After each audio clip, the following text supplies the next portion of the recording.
بسم اللہ الرحمن الرحیم۔ السلام علیکم دوستو، ہجڑے کون ہیں؟ ہجڑوں کے حقوق کیا ہیں؟ کیا ہجڑوں کے ساتھ نکاح ہو سکتا ہے؟ کیا ہجڑوں کا وراثت میں کوئی حق ہوتا ہے؟ ہجڑوں کا جنازہ پڑھنا چاہیے یا نہیں؟ ہجڑوں کی تکفین اور تدفین کیسے کرنی چاہیے؟ تمام تر تفصیلات آپ کو آج کی ویڈیو میں بتائیں گے۔ اس کے ساتھ آپ کو ہجڑوں کے طرز زندگی کے بارے میں بتائیں گے اور ایسے شخص کی کہانی بھی سنائیں گے جس کی شادی ایک ہجڑے کے ساتھ ہوئی، اور اس کے علاوہ آپ کو پاکستان میں ہونے والے ٹرانسجنڈر ایکٹ کی حقیقت بھی بتائیں گے کہ اس ایکٹ میں کیا خرابیاں موجود ہیں اور اس کی مخالفت کیوں ضروری ہے۔ ویڈیو دلچسپ ہونے کے ساتھ انتہائی اہم بھی ہے، لہٰذا ویڈیو کو آپ نے سکپ نہیں کرنا اور آخر تک لازمی دیکھنا ہے۔ دوستو، آپ کو بتاتے چلیں کہ صنفی اعتبار سے انسان مرد ہوتا ہے یا عورت، تاہم معاشرے میں تیسری صنف مخنث کا وجود بھی ہے جنہیں خواجہ سرا، ہجڑا، زنخواہ اور خنسا کہا جاتا ہے۔ حقیقت میں یہ الگ سی کوئی جنس نہیں ہے، بلکہ پیدائشی طبی خامیوں مثلا کروموسومز ایکس اور وائی کی تعداد میں عدم مطابقت یا پیدائش کے بعد جینیاتی بیماریوں کے باعث بچے کی جنس کا تعین نہیں ہو پاتا۔ یہ ایسی ہی بیماری ہے جیسے کسی خامی یا کمی کی وجہ سے کوئی انسان اندھے پن، بہرے یا لنگڑے پن کا شکار ہو سکتا ہے۔ ماہرین کے مطابق یہ اصل میں ایک جینیاتی بیماری کی وجہ سے ہوتا ہے، تاہم علامات کے لحاظ سے کسی ایک جنس کی طرف مطابقت ضرور ہوتی ہے۔ تاریخی روایات بتاتی ہیں کہ مغل دور میں انہیں نامرد ہونے کی وجہ سے حرم میں موجود عورتوں کی نگرانی اور خدمت کے لیے مامور کیا جاتا تھا، اور مناسب مقام دینے کی خاطر ان کو خواجہ سرا کا نام دیا گیا۔ دوستو، آپ کو بتاتے چلیں کہ پیدائشی خواجہ سراؤں کی بھی 3 اقسام ہیں۔ ایک وہ جن کے جسمانی اعضاء مردوں سے ملتے جلتے ہوتے ہیں، دوسری قسم کے اعضاء عورتوں کے مشابہ ہوتے ہیں، جبکہ تیسری قسم کی شناخت کافی مشکل ہوتی ہے کیونکہ ان میں مرد و عورت دونوں کی علامات نہیں پائی جاتی یا پھر دونوں اصناف کے اعضاء موجود ہوتے ہیں، اسی لیے انہیں خنثی مشکل کہا جاتا ہے۔ دوستو، ایسے افراد معاشرے میں عدم قبولیت اور روزگار کا تحفظ نہ ہونے کے باعث ناچ گانے کا دھندا اپناتے ہیں۔ ان میں کچھ شادیاں بھی کرتے ہیں اور ان کے بچے بھی ہوتے ہیں، مگر یہ عورتوں کے روپ میں رہنا پسند کرتے ہیں۔ آگے چل کر آپ کو ان کے کئی واقعات بھی بتائیں گے۔ دوستو، ابن نجیم میں حضرت علی رضی اللہ تعالی عنہ کے دور کا ایک ایسا واقعہ درج ہے کہ ایک شخص نے ایک خنثی سے شادی کی اور بچہ بھی پیدا ہوا۔ کچھ ایسے واقعات رونما ہوئے کہ اس کی شناخت معمہ بن گئی۔ معاملہ امیر المومنین کے ہاں لایا گیا تو آپ نے اپنے غلاموں کو اس خنثی کی دونوں جانب کی پسلیاں گننے کا حکم دیا۔ فرمایا کہ انسان کے دونوں طرف 12 پسلیاں ہوتی ہیں، مگر حضرت آدم علیہ السلام کی بائیں پسلی سے حضرت حوا علیہ السلام کو پیدا کیا گیا، لہٰذا مرد کی بائیں جانب کی ایک پسلی کم ہوتی ہے، یعنی عورت کی کل 24 اور مرد کے 23 پسلیاں ہوتی ہیں۔ اس خنثی کی ایک پسلی کم نکلی اور اسے مرد قرار دیا گیا، واللہ عالم۔ دوستو، آپ کو بتاتے چلیں کہ اسلامی شریعت اور قرآن و حدیث میں ان کے متعلق کوئی خاص احکام نہیں ہے، البتہ اجتہادی آراء ضرور موجود ہیں، اور ان آراء کے مطابق مرد خواجہ سرا کو مردوں کے برابر اور عورت خواجہ سرا کو عورت کے وراثتی اصول پر حصہ ملے گا۔ خنثی مشکل کی صورت میں جو صنف غالب ہوگی اس کا اطلاق ہوگا۔ دوستو، ہمارے معاشرے میں ان کے جنازہ پڑھنے اور قبرستان میں تدفین سے گریز دیکھا جاتا ہے، حالانکہ ان کے جنازے میں شریک ہونا چاہیے اور عام قبرستان میں دفن بھی کروانا چاہیے، بلکہ کچھ مجتہدین انہیں امامت کروانے کا اہل بھی سمجھتے ہیں۔ آپ کو بتاتے چلیں کہ انڈیا میں انہیں باقاعدہ تیسری صنف تسلیم کیا گیا ہے، اور اب پاکستانی سپریم کورٹ نے بھی ان کو الگ شناخت دی ہے اور ان کے شناختی کارڈ پر خواجہ سرا لکھا جاتا ہے۔ دوستو، ماہرین کا یہ بھی کہنا ہے کہ ٹرانسجنڈر بنیادی طور پر خواجہ سرا یا مخنث نہیں ہوتے، بلکہ مکمل مرد یا عورت کے روپ میں پیدا ہوتے ہیں، مگر بعد میں ہارمونز کی کمی یا بیشی، نفسیاتی عوارض یا ذاتی خواہشات کے باعث مخالف صنف میں شامل ہو جاتے ہیں۔ یہ بالغ ہونے پر اپنی جنس سے ناخوش ہوتے ہیں، جسے جینڈر ڈائفوریا کہتے ہیں۔ دوستو، ٹرانسجنڈر کا مطلب ہی یہی ہے جو اپنی جنس کو آپریشن یا ہارمونز تھراپی کروا کر ٹرانسفر کر لے، اور حالیہ ٹرانسجنڈر ایکٹ اسی وجہ سے کافی تنقید کا شکار رہا۔ اس ایکٹ کے حوالے سے ہم آگے چل کر تفصیلی بات کریں گے، لیکن آپ کو یہ بتاتے ہیں کہ اس ایکٹ کے 2 پہلو ہیں۔ اگر کوئی واقعی اپنی جنس میں بدلاؤ محسوس کرتا ہے تو اس کو اپنی مرضی سے جنس کے اندراج کا حق ہونا چاہیے تاکہ وہ عام لوگوں کی طرح زندگی گزار سکے، مگر محض اپنی ذاتی خواہش پر ایسا کرنا غیر قانونی اور حرام ہے۔ اس کے لیے کسی کے ذاتی بیان کی بجائے اعلیٰ سطحی میڈیکل بورڈ پر انحصار کرنا درست ہوگا۔ دنیا کے بہت سے ممالک میں ان کی اپنی مرضی سے صنف تسلیم کی جاتی ہے۔ دوستو، اس سے پہلے کہ آپ کو پاکستان میں متعارف کرائے جانے والے ٹرانسجینڈر ایکٹ کے بارے میں بتائیں، آپ کو مخنث یعنی ہیجڑوں کے بارے میں اسلامی تعلیمات بتاتے ہیں۔ دوستو، یاد رہے کہ اللہ تعالیٰ نے اپنی قدرت کاملہ اور مشیت الہی سے اس کائنات اور دنیائی رنگ و بو کو وجود بخشا، پھر اپنی منشا کے مطابق اس پورے سنسار کو زمینوں، آسمان، فضاؤں اور خلاؤں، سمندروں، نہروں اور دریاؤں، افق کی پنہائیوں اور کہکشاؤں کے جھرمٹوں میں تقسیم کر کے اس کی رنگا رنگی اور حسن و جمال میں چار چاند لگا دیے۔ لیکن اس پوری کائنات کا خلیفہ اور اس کا امین حضرت آدم علیہ السلام اور نسل انسانی کو قرار دیا۔ حضرت انسان کو اللہ تعالیٰ نے نہ صرف یہ کہ خلافت ارضی کا ترہ امتیاز عطا فرمایا، بلکہ اشرف المخلوقات اور تعظیم و تکریم کے اس مقام پر پہنچا دیا جہاں تک دیگر مخلوقات کی رسائی ممکن نہیں۔ دوستو، یہ بات طے ہے کہ حضرت آدم علیہ السلام کی ذریت میں جو لوگ بھی پیدا ہوں گے انہیں انسان یا بشر کے نام سے یاد کیا جائے گا، اور بحیثیت انسان بشر وہ اشرف المخلوقات کے زمرے میں شامل ہوں گے، خواہ وہ بچے ہوں، جوان ہوں یا بوڑھے، مرد ہوں یا عورت، اور چاہے ان دونوں جنسوں کے درمیان تیسری جنس یعنی مخنث ہوں، وہ بہرحال انسانوں میں شامل اور انسانی کرامت و وقار کے مستحق ہیں۔ یہ عزت و تکریم انسان کا ایسا پیدائشی وصف ہے جسے نہ سلب کیا جا سکتا ہے اور نہ ہی کالعدم قرار دیا جا سکتا ہے۔ اس لیے بحیثیت انسان دنیا کا ہر فرد، خواہ مرد ہو، عورت ہو، مخنث ہو، مومن ہو، کافر ہو، وہ کرامت انسانی سے مشرف ہوگا۔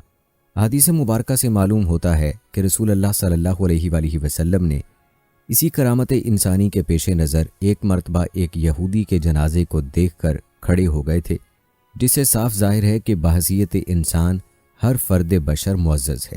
لیکن دوستو، بڑے افسوس کی بات ہے کہ ہمارے معاشرے میں انسانوں کی تیسری جنس یعنی مخنث حضرات کو نہایت بری نظر سے دیکھا جاتا ہے۔ معاشرے میں ان کی عزت و وقار حتیٰ کہ انسانیت تک متاثر نظر آتی ہے۔ ظاہر ہے کہ اس میں ان کا کوئی قصور نہیں ہے، وہ پیدائشی طور پر اسی انداز میں پیدا ہوئے ہیں، اس لیے اس تخلیقی عیب یا پیدائشی عذر کی بنا پر انہیں نہ مطعون کیا جا سکتا ہے اور نہ ہی گری نظر سے دیکھا جا سکتا ہے، بلکہ ضروری ہے کہ ان کے ساتھ وہی معاملہ حسن سلوک اور حسن عمل روا رکھا جائے جو عام انسانوں کے ساتھ برتا جاتا ہے۔ اس میں کمی کوتاہی کرنا انسانیت کو شرمسار کرنے یا بشریت کو برا سمجھنے کے مترادف ہے۔ اس لیے اس سلسلے میں عام انسانوں کو محتاط رہنا چاہیے۔ مخنث حضرات کو بھی اس سلسلے میں کسی نااہلی یا احساس کمتری کا شکار نہیں ہونا چاہیے، بلکہ اپنی دنیاوی زندگی کو بہتر سے بہترین بنانے اور دنیاوی حالت کو عمدہ سے عمدہ ترین بنانے کی کوشش کرنا چاہیے۔ یہ نقطہ نہایت اہم اور توجہ کے قابل ہے کہ مخنث حضرات کی پیدائش عام انسانوں کے گھروں میں ہی ہوتی ہے۔ بذات خود مخنث تو اس بات پر قادر ہوتے نہیں کہ ان کے یہاں توالد و تناسل ہو سکے، اس لیے جس طرح عام بچوں کی پرورش کی جاتی ہے، اسی طرح اگر خدا نہ خواستہ کسی کے گھر ایسا بچہ ہو جو تیسری جنس کا ہو تو اس کی بھی نگہداشت اور پرورش اچھے انداز میں کی جانی چاہیے۔ اسے زیور علم و ادب سے آراستہ اور اخلاق و عمل سے پیراستہ کر کے ایک اچھا باعزت فرد بنانے کی کوشش کرنا چاہیے، نہ یہ کہ اسے محتسین کے حوالے کر کے ناچ گانے پر لگانے کا ذریعہ بنا دیا جائے۔ یہ نہایت برا اقدام اور غیر شرعی عمل ہے۔ ہمارے معاشرے میں بکثرت دیکھنے میں آتا ہے کہ ایسے بچوں کو انہی کے حوالے کر دیا جاتا ہے جہاں ان کی زندگی بالکل بیکار ہو جاتی ہے۔ اس غیر شرعی عمل سے اجتناب ضروری ہے۔ دوستو، اسلامی نقطہ نظر سے جس طرح دین اسلام کے مخاطب عام انسان ہیں، ویسے ہی مخنث حضرات بھی اس کے مخاطب ہیں۔ چنانچہ جس طرح غیر مسلموں کے لیے ضروری ہے کہ وہ دین اسلام کو سمجھیں اور کلمہ محمد پڑھ کر دائرہ اسلام میں داخل ہو کر ابدی جنت کے حقدار ہوں، اسی طرح ہجڑوں کے لیے بھی ضروری ہے کہ اگر وہ غیر مسلم گھرانوں میں پیدا ہوئے ہیں تو اسلام کو سمجھ کر دائرہ ایمان میں داخل ہو جائیں، ورنہ جس طرح عام کافروں کا انجام جہنم ہے، ان کا انجام بھی وہی ہوگا۔ نیز مسلمانوں کے لیے جس طرح غیر مسلموں کے درمیان دعوت دین کی تبلیغ کی ذمہ داری ہے، خواجہ سراؤں کے درمیان بھی تبلیغ ضروری ہے۔ دوستو، یاد رکھیں، دین اسلام قبول کر لینے یا پیدائشی مسلمان ہونے کے بعد جس طرح عام مسلمان شریعت اسلامی کے مطابق زندگی گزارنے کے مکلف ہیں، اسی طرح مخنث حضرات بھی شریعت اسلامی کے احکام و ہدایات کے مکلف ہیں۔ اخروی کامیابی کے لیے مخنث حضرات کے لیے بھی ضروری ہے کہ وہ اسلامی تعلیمات کی پیروی کریں اور شریعت کے مطابق اپنی مومنانہ زندگی بسر کریں۔ دوستو، پہلے بھی یہ اس بات کا ذکر ہوا ہے کہ قرآن مجید اور احادیث نبویہ میں علیحدہ طور پر محتسین کے احکام و مسائل بیان نہیں کیے گئے ہیں اور نہ ہی انہیں مخصوص ہدایات دی گئی ہیں۔ غالباً اس کی وجہ یہی ہے کہ جس طرح عام مومن مرد و خواتین سے شرعی احکام کے مخاطبت ہے، وہ لوگ بھی اس کے مخاطب ہیں، لیکن فقہاء اسلام جو کہ شریعت کی نبض شناس اور دین اسلام کے مزاج کے سب سے بڑے واقف کار ہیں، انہوں نے قدر تفصیل سے ان کے احکام و مسائل پر گفتگو کی ہے اور دینی بصیرت اور مجتہدانہ صلاحیت سے ان کے احکام بیان کر دیے ہیں جو ان کی زندگی گزارنے کے لیے کافی ہیں۔ آئیے آپ کو ان احکام و ہدایات اور اسلامی تعلیمات سے آگاہ کرتے ہیں تاکہ آپ ان احکام و مسائل سے خود بھی آشنا ہوں اور ضرورت مندوں کو اس سے واقف کرا سکیں۔ دوستو، آپ کو بتاتے چلیں کہ محتسین کی جسمانی کیفیت و مزاج کو دیکھتے ہوئے فقہاء کرام نے محتسین کی دو قسمیں بیان کی ہیں۔ ایک قسم کو عربی اصطلاح میں خنثی مشکل کہا جاتا ہے اور دوسری قسم کو خنثی غیر مشکل کا نام دیا جاتا ہے۔ خنثی غیر مشکل ایسے محتسین کو کہتے ہیں جن میں مذکر یا مؤنث کی علامات اس طرح نمایاں طور پر موجود ہوں کہ انہیں مذکر یا مؤنث کے زمرے میں شامل کیا جا سکتا ہو۔ محتسین کی اس قسم کے احکام بہت آسان ہیں کیونکہ ان کے اندر اگر مردانہ علامات ہیں، مثلا داڑھی نکلی ہوئی ہے یا ذکر سے منی کا اخراج ہوتا ہے یا عورت کو حاملہ کرنے کی صلاحیت رکھتے ہیں یا شجاعت و مردانگی کے جوہر رکھتے ہیں یا خواتین کی طرف جنسی میلان رکھتے ہیں وغیرہ وغیرہ، تو انہیں مرد تصور کیا جائے گا اور ان کے احکام وہی ہوں گے جو عام مردوں کے ہوتے ہیں۔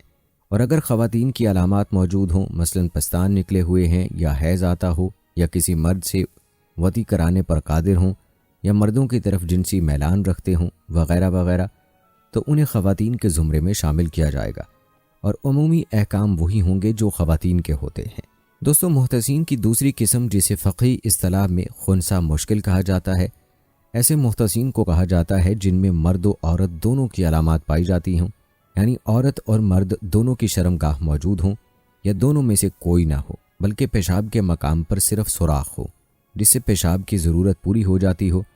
فقہاء کرام کے یہاں اس قسم میں تفصیل بیان ہوئی ہے۔ دوستو، یہ تفصیل مخنث کے شرعی احکام میں بیان ہوئی ہے۔ دوستو، خنثی غیر مشکل کے بارے میں بیان کردہ تذکرے سے معلوم ہو چکا ہے کہ ان کے احکام عام مرد و عورت کے جیسے ہیں، البتہ خنثی مشکل یعنی جس کے مرد یا عورت ہونے کا فیصلہ کرنا ممکن نہ ہو، ان کے احکام یوں بیان ہوئے ہیں۔ پہلا حکم ستر عورت کے حوالے سے ہے۔ اہل علم کے نزدیک مخنث ستر عورت کے معاملے میں خواتین کی مانند ہوں گے کیونکہ اس میں احتیاط اور پردے داری زیادہ ہے۔ چنانچہ جس طرح عورتوں کے لیے قدم اور ہتھیلیوں کے علاوہ پورا جسم چھپانا ضروری ہے، ان کے لیے بھی ضروری ہوگا، اور استنجا اور غسل کے لیے کسی کے سامنے برہنہ نہیں ہو سکتے۔ دوسرا حکم وجوب غسل جنابت کے حوالے سے ہے کہ اگر حیض یا احتلام کی وجہ سے محتسین ناپاک ہوں تو ان پر بھی غسل واجب ہوگا، البتہ اگر کسی عورت سے جمع کریں تو اس وقت تک غسل واجب نہیں ہوگا جب تک انزال نہ ہو جائے۔ مخنث کی اذان کے بارے میں فرمایا کہ کسی گھر میں اگر مخنث پیدا ہو تو اس کے بھی کان میں اذان دی جائے گی، البتہ اگر نماز کے لیے کوئی مخنث اذان دیتا ہے تو با اتفاق فقہاء کرام اس کی اذان کا اعتبار نہیں ہوگا۔ اعتکاف کے حوالے سے حکم ہے کہ مخنث کے لیے اعتکاف کرنا نہ گھر میں درست ہے اور نہ ہی مسجد میں، اس لیے کہ مذکر اور مؤنث دونوں کا احتمال ہونے کی وجہ سے کسی میں بھی کرنا درست نہیں ہو سکتا۔ دوستو، اسی طرح نماز باجماعت میں صف کی ترتیب کے حوالے سے حکم ہے کہ اگر محتسین تنہا نماز پڑھیں تو کوئی بات ہی نہیں، لیکن جب جماعت میں شریک ہوں گے تو پہلے مردوں کی صف ہوگی، پھر بچوں کی، اور پھر ان کے پیچھے محتسین کی صف ہوگی۔ اہل علم فرماتے ہیں کہ محتسین کی نماز کا طریقہ خواتین کے اعتبار سے ہوگا، چنانچہ وہ نیت اپنے پستان کے نیچے باندھیں گی۔ دوستو، جہاں تک مخنث کی امامت کا معاملہ ہے تو فقہاء کرام کا اس بات پر اتفاق ہے کہ محتسین کی امامت درست نہیں ہے، البتہ اگر صرف خواتین ہوں تو خواتین کے لیے مخنث کی امامت کراہت کے ساتھ درست ہے۔ اسی طرح مخنث کے حج و احرام کے بارے میں ہے کہ محتسین بھی اگر حج کی استطاعت رکھتے ہوں تو ان پر بھی حج فرض ہے، البتہ حج کی شرائط کے لیے وہی شرائط ہیں جو خواتین کے لیے ہیں، یعنی محرم کا ہونا وغیرہ۔ نیز حالت احرام میں بھی جس طرح خواتین سلے کپڑے پہنتی ہیں، ویسے ہی محتسین بھی سلے کپڑے پہنیں گی۔ دوستو فقہ کرام نے کتب فقہ میں اس کی بھی صراحت کر دی ہے کہ محتسین کے پاس تنہا میں نہ غیر محرم مرد رہ سکتا ہے اور نہ غیر محرم عورت، اور یہ بغیر محرم کے سفر بھی نہیں کر سکتے۔ دوستو جہاں تک ان کی شادی بیاہ کا معاملہ ہے تو محتسین کی شادی اور نکاح کے سلسلے میں امام ابو حنیفہ رحمۃ اللہ علیہ کی تحقیق یہ ہے کہ اگر وہ خنثی غیر مشکل ہیں تو جو جنس غالب ہے اس کے مخالف جنس سے نکاح کر سکتے ہیں، لیکن اگر خنثی مشکل ہیں تو پھر ان سے نکاح کرنا درست نہیں ہے، کیونکہ وہ محل نکاح نہیں ہے۔ البتہ اگر بچپن میں ان کے باپ نے ان کی شادی کسی مرد یا عورت سے کرا دی ہے اور وہ جوان ہو کر وہ جماع کے قابل ہوں تو یہ جائز اور نافذ ہوگا، اور اگر وہ کوئی جماع پر قادر نہیں ہوا تو پھر نکاح باطل ہو جائے گا۔ اس سلسلے میں امام مالک اور امام شافعی رحمۃ اللہ علیہ کی بھی تحقیق یہی ہے کہ نہ ان سے نکاح کیا جا سکتا ہے اور نہ ہی وہ کسی سے نکاح کر سکتے ہیں۔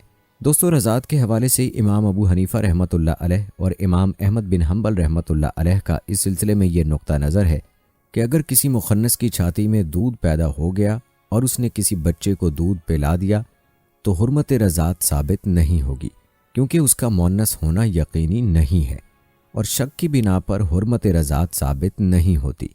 اسی طرح مخنث کی گواہی کے حکم کے حوالے سے جمہور فقہاء کرام کا اتفاق ہے کہ محتسین گواہی کے سلسلے میں مؤنث کی طرح ہیں، گویا مخنث کی گواہی ایک عورت کی گواہی کے برابر ہے، لہٰذا جن مسائل میں خواتین کی گواہی معتبر ہے ان میں مخنث کی بھی معتبر ہوگی۔ دوستو جہاں تک بات ہے مخنث کے لیے منصب قضا کی، تو مالکیہ اور شافعیہ کے نزدیک مخنث کو قاضی بنانا جائز نہیں ہے، کیونکہ اس کا مذکر ہونا حتمی نہیں ہے، اس لیے منصب قضا سے مخنث کو سرفراز کرنا درست نہیں اور اس کا فیصلہ نافذ بھی نہیں ہوگا۔ لیکن امام ابو حنیفہ رحمہ اللہ علیہ کی تحقیق میں اس مسئلے میں بھی مخنث خواتین کے درجے میں ہوں گے، چنانچہ جن مسائل میں خواتین کا فیصلہ نافذ ہوگا محتسین کا بھی نافذ ہوگا، اور جن چیزوں میں خواتین کا فیصلہ ناقابل عمل روایت ہوگا محتسین کا بھی ناقابل قبول ہوگا، مثلا حدود و قصاص وغیرہ میں۔ اس طرح قصاص، دیت اور حدود کے احکام کے حوالے سے فقہاء کرام کا اتفاق ہے کہ اگر کوئی مرد یا عورت کسی مخنث کو قتل کر دے تو ان کو بھی قصاص کے طور پر قتل کیا جائے گا۔ اسی طرح اگر کوئی مخنث کسی مرد یا عورت کو قتل کر دے تو اسے بھی بطور قصاص قتل کیا جائے گا۔ اگر کسی نے محتسین کو قتل کر دیا اور قصاص کی بجائے دیت کا مطالبہ ہوا تو آدھی دیت مرد کی اور آدھی دیت عورت کی ادا کی جائے گی، کیونکہ اس کا مذکر و مؤنث ہونا یقینی نہیں ہے۔ البتہ عاقلہ کا معاملہ ہو تو محتسین عاقلہ میں شامل نہیں ہوں گے اور ان پر دیت کا حصہ واجب نہیں ہوگا۔ اسی طرح فرماتے ہیں کہ اگر کوئی شخص کسی مخنث پر زنا کی تہمت لگاتا ہے تو اس پر حد قذف جاری نہیں ہوگی، کیونکہ اگر وہ مذکر ہے تو نامرد کے درجے میں ہے اور اگر عورت ہے تو ارتقاء کے درجے میں ہے، اور ان دونوں پر تہمت لگانے والے پر حد قذف جاری نہیں ہوتی۔ دوستو جہاں تک ختنے کی بات ہے تو فقہا کے نزدیک مخنث میں اگر مردانہ آلہ بھی موجود ہے تو اس کا بھی ختنہ کیا جائے گا۔ اس کا ختنہ مرد و عورت میں سے کوئی بھی کر سکتا ہے، لیکن اگر بڑا ہو گیا ہے تو کرنے کی ضرورت نہیں ہے، اس کو یوں ہی گوارا کیا جا سکتا ہے۔ دوستو جہاں تک لباس و پوشاک کی بات ہے تو محتسین جو لباس پہنیں گے اس میں سطر اور اسلامی شرائط و آداب کا لحاظ رکھنا ضروری ہے۔ لباس میں وہ خواتین کا لباس پہنیں کیونکہ وہ زیادہ ساتر ہوتا ہے۔ البتہ ریشم کے کپڑے اور سونے چاندی کے زیورات پہننا امام ابو حنیفہ رحمۃ اللہ علیہ کی تحقیق میں مکروہ تحریمی ہے، کیونکہ ان کی حالت مشتبہ ہے، اس لیے احتیاط کا تقاضا ہے کہ اس سے دور رہیں۔ لیکن دوستو ہمارے معاشرے میں محتسین حضرات کا جو حال ہے وہ ہمارے سامنے ہے کہ وہ کیسا لباس پہنتے ہیں۔ اصل میں یہ سب دین سے دوری کی وجہ سے ہے کہ دین کا علم نہ ہونے کی وجہ سے ہمارے معاشرے میں یہ بگاڑ ہے کہ ہجڑوں نے ناچ گانے کو اپنا پیشہ بنا لیا ہے، اور اس مقصد کے لیے وہ ایسے لباس پہنتے ہیں کہ اللہ کی پناہ۔ دوستو غسل میت اور تکفین و تدفین کے بارے میں کیا حکم ہے؟ اس بارے میں فقہا فرماتے ہیں کہ اگر کسی مخنث کا انتقال ہو جائے تو اس کو غسل نہیں دیا جائے گا، بلکہ اس کو تیمم کرایا جائے گا۔ اگر غیر محرم تیمم کرانے والا ہے تو ہاتھ میں کپڑا لپیٹ کر کرائے گا، اور اگر محرم ہے تو بغیر کپڑے کے بھی کرا سکتا ہے۔ اسی طرح فرمایا کہ مخنث کو جب کفن دیا جائے تو عورتوں کا کفن دیا جائے، یعنی 5 کپڑے دیں گے، اور تکفین کی ترتیب وہی ہوگی جو خواتین کی ہوتی ہے۔ اور جیسے عام مسلمانوں کی تدفین مسلمانوں کے قبرستان میں ہوتی ہے، اسی طرح مخنث کو بھی مسلمانوں کے قبرستان میں شرعی طریقے پر دفن کیا جائے گا۔ اس کی نماز جنازہ خواتین کے مطابق ہوگی اور تدفین میں بھی خواتین کی طرح پردے کا التزام کیا جائے۔ نیز تدفین کے بعد قبر کو برابر کر دینا مستحب ہے۔ دوستو، میراث کے حوالے سے حکم ہے کہ مخنث اپنے انتقال کے بعد جو بھی ترکہ چھوڑے گا اس کے وارثین اس کے حقدار ہوں گے اور شرعی نقطہ نظر سے اس کی تقسیم عمل میں آئے گی۔ اسی طرح اگر مخنث وارث ہو یعنی اس کے کسی مورث کا انتقال ہوا تو اس کو بھی میراث میں حصہ ملے گا، البتہ اس کا حصہ سب سے کم رہے گا، جسے عقل النصیبین کی تعبیر سے بیان کیا جاتا ہے۔ دوستو، یہ تھا تذکرہ ان احکام کا جو محتسین سے متعلق بہت بنیادی اور اہم تھے۔ اس کے علاوہ بھی فقہ کی کتب میں یہ احکام تفصیل سے بیان ہوئے ہیں، اگر کوئی جاننا چاہے تو۔ البتہ بیان کیے گئے احکامات کی روشنی میں بہت سے مسائل حل کیے جا سکتے ہیں، اور جو معلوم نہ ہوں کسی باخبر عالم دین اور مفتی سے بھی دریافت کیے جانے چاہیے۔ لیکن افسوس ہے کہ آج ہمارا معاشرہ دین سے دوری کی وجہ سے ہجڑوں کے ساتھ کیا سلوک کر رہا ہے وہ ہر کوئی بہتر جانتا ہے۔ دوستو، آپ خود ہی فیصلہ کر لیں کہ جو احکامات بیان کیے گئے ہیں ان احکامات پر کتنا عمل ہو رہا ہے۔ دوستو، کچھ عرصہ پہلے ہمارے ملک میں ہجڑوں یعنی ٹرانسجینڈرز کے حوالے سے کیا ایکٹ پیش ہوا اور اس پر فقہا کی کیا آراء ہیں یہ بھی آپ کو بتائیں گے۔ لیکن پہلے آپ کو خواجہ سرا سے شادی کرنے والے ایک شخص کی کہانی بتاتے ہیں جس نے نشا نامی مخنث سے شادی کی۔ یہ کہانی بھارتی شخص کی ہے۔ اس کہانی میں خواجہ سراؤں کے حوالے سے بہت سے حقائق بیان ہوئے ہیں، لہذا غور سے اس کہانی کو ملاحظہ کیجیے گا۔ یہ شخص نشا کے بارے میں اور اپنے بارے میں یوں بتاتا ہے: میرے دوست اور محلے والے یہ سمجھتے ہیں کہ میں پیسے کے لیے نشا کے ساتھ ہوں، وہ پیسے کماتی ہے اور میں خرچ کرتا ہوں۔ عام لوگوں کا یہ خیال ہے کہ خواجہ سرا بہت دولت مند ہوتے ہیں، وہ اپنا شوق پورا کرتے ہیں، ان کے پاس پیسے ہوتے ہیں اور خانگی ذمہ داریاں نہیں ہوتی۔ یہ لوگوں کی غلط فہمی ہے اور یہ ادھورا سچ ہے۔ نشا کے ساتھ میں 10 بائی 10 فٹ کے کمرے میں رہتا ہوں۔ رات کو مدھم روشنی میں مجھے دیواروں کا زعفرانی رنگ پسند ہے۔ ہمارے پاس ایک بستر اور کونے میں درگا یعنی ایک ہندو دیوی کا مجسمہ ہے۔ نشا ان کی پوجا کرتی ہے۔ نشا کا خیال ہے کہ جب ہم اپنے خاندان والوں ہی کو اپنے رشتے کے بارے میں نہیں سمجھا سکے تو دوسروں کو سمجھانے سے کیا فرق پڑے گا، اس لیے وہ باہر کے لوگوں سے گھر کے بارے میں کم ہی بات کرتی ہے۔ یہ شخص بتاتا ہے کہ نشا مجھے کسی ہیروئن سے کم نہیں لگتی۔ بڑی بڑی آنکھیں، صاف رنگ اور اسے اپنی پیشانی پر بڑی سی بندیا لگانے کا بہت شوق ہے۔ کہتا ہے ہم دونوں کی کہانی 12 سال پہلے دوستی سے شروع ہوئی تھی۔ پہلے نشا کا نام پروین تھا، ہم ایک ہی محلے میں رہتے تھے۔ جب میں پہلی مرتبہ پروین سے ملا تو وہ 10ویں کلاس میں تھا۔ چھٹے درجے کے بعد میں نے پڑھائی چھوڑ دی تھی۔ والدین اور بڑے بھائی نے بہت سمجھایا، لیکن ان دنوں ہم خود کو ہیرو سمجھتے تھے۔ آج میں اسے بری صحبت کہہ سکتا ہوں، لیکن جن لوگوں میں اٹھتا بیٹھتا تھا ان کا مجھ پر بہت اثر پڑا تھا۔ ان کے ساتھ شادیوں میں جا کر میں نے کئی قسم کے لوک گیت سیکھے اور گیت گانے کا کام شروع کر دیا۔ میں 16 سال کی عمر میں خود کفیل ہو چکا تھا، جبکہ پروین 12ویں کلاس میں پہنچ چکا تھا۔ ہم دونوں نابالغ تھے اور ایک دوسرے کے ساتھ محبت کرتے تھے۔ وہ لڑکی تھا یا لڑکا، میں نے کبھی یہ فرق محسوس نہیں کیا۔ اس کا خوبصورت ہونا یا لڑکی کی طرح نظر آنا میرے لیے زیادہ اہمیت نہیں رکھتا تھا، بلکہ جب میں اس سے ملا تو وہ لڑکوں کی طرح پینٹ شرٹ پہنتا تھا۔ کسی لڑکی کے ساتھ تعلقات کیسا ہوتا ہے مجھے پتا تھا، کیونکہ پروین سے پہلے میں ایک لڑکی کے ساتھ 2 سال تک رابطے میں تھا۔ ہمارے جسمانی تعلقات بھی تھے، لیکن وہ مجھ سے 8 سال بڑی تھی۔ بعد میں اس کی شادی ہو گئی۔ مجھے محسوس ہوتا کہ میں کسی عورت کے ساتھ رشتے میں رہنے کے مقابلے اب زیادہ خوش ہوں۔ یہ شخص بتاتا ہے کہ نشا یعنی پروین کو میک اپ کا بہت شوق ہے۔ 12ویں میں ہی اس نے اپنے کان چھدوا لیے تھے اور بال بڑھانے شروع کر دیے تھے۔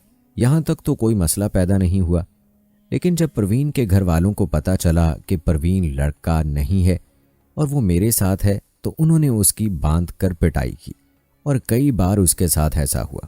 انہوں نے گھر سے پروین کو تو نہیں نکالا، لیکن اسے چھت والے ایک کمرے میں رہنے پر مجبور کیا، یہاں تک کہ اس کا پانی بجلی بھی بند کر دی۔ اس کی تعلیم کے لیے میں نے ایک بیٹری سے روشنی کا انتظام کیا۔ اسے جو تکالیف دی جا رہی تھیں ان کا ہم نے ساتھ مل کر مقابلہ کیا، اور شاید اسی وجہ سے ہمارا رشتہ مزید مضبوط ہوا۔ میں خوش ہوں کہ پروین نے مجھ سے زیادہ تعلیم حاصل کی۔ میری والدہ کا کہنا تھا کہ تعلیم سے دنیا بدلتی ہے،